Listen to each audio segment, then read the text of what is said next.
What's up guys, my name's Liam, and in today's video we're going to be taking a look at a brand new glass pad from Tenta-X called the Acidity. This is on the faster end of the spectrum for performance, and there's only going to be a limited run of 60 of these made. So in this video I'm going to be doing my best to break down how my experience has been with it so far, how it stacks up compared to some of the competition out there, and hopefully by the end of this video I'll be able to help you decide whether or not this could possibly be the perfect glass pad for you.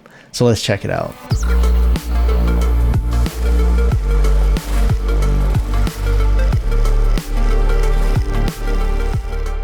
Before we get started today, I did want to let you know this was sent out to me. However, everything you're going to be hearing in this video is going to be my own words and my own opinions. Included inside the box, it does come with this card, 3 stickers, and it also does include a pair of these Unusual Way Silver Fox dot skates. These are some of my favorite skates to use on glass pads. The size of this is coming in at 490 millimeters in width by 420 millimeters in height, and this is an ultra thin glass pad. The glass itself is sitting at about 1.5 millimeters in thickness. With the included silicone base on the back, you're going to be getting a total thickness of 2.5 millimeters. Here's a look of that silicone base that does go from edge to edge on this pad, and it has been sticking to my desk nicely without sliding around on me as I've been using it. The edges on this are rounded, but since it is so thin and low to the ground, I haven't noticed any issues with the edges bothering me as I've been using it. And when it comes to the surface, there is a little bit of texture as you're moving your finger across both the Y and the X axis, but as similar to all other types of glass pads, it still has a pretty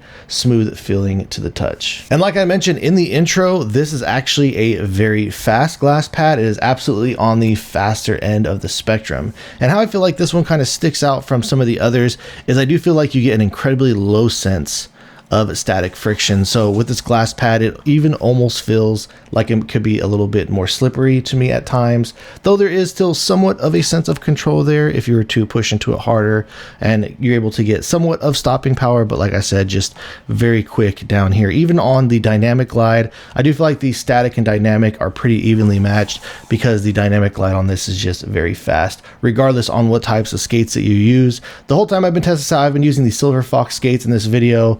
I am just using the Tens mouse. This is one that I've been recently testing. I'll be dropping a review on this very soon, but even using the Tens mouse with the larger skates on here, as you can see, still a really quick experience all around. And running through some of the comparisons here really quickly, comparing it to something like the Padsmith Empress, something that I've talked about a lot, with being a little bit of a slower glass pad, you do notice a higher sense of static friction on this pad, so greater control.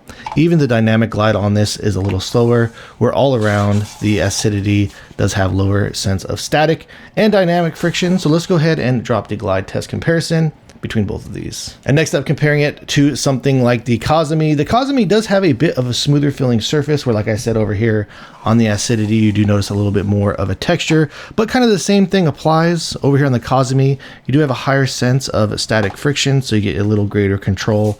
And even I do feel like the dynamic glide over here on the Kazemi does feel just a little bit slower than what you're going to get on the Acidity as well. So let's go ahead and drop the glide test comparison between both of these. All right, and finally, we will throw it up against the Beast. So the differences between both of these, I would say the Beast, the surface feels a little bit smoother, where you notice a little bit more of a texture over here on the Acidity. The one thing about the Beast is there is a higher sense of static friction on this pad.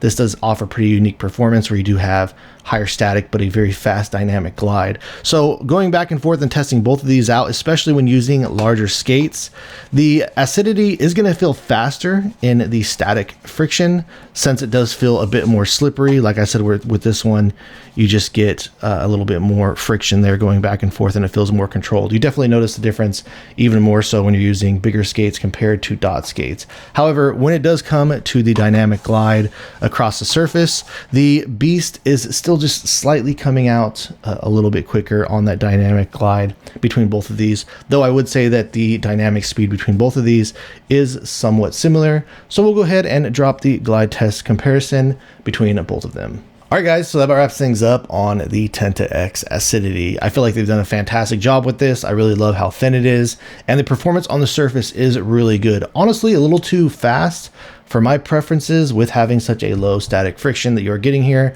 So I would definitely recommend this for somebody if you're looking for just a pad on the absolute fastest end of the spectrum for both the dynamic and a static friction, but all around really solid product here from Tenta-X as usual, and nice to see them putting out a faster offering. So if you guys do have any additional questions or feel like I left anything out, please let me know in the comments down below. If you have enjoyed watching this video and are interested in seeing more videos like this in the future, please drop this video a like and subscribe to my channel. And thank you guys so much for watching. I look forward to seeing you in the next one.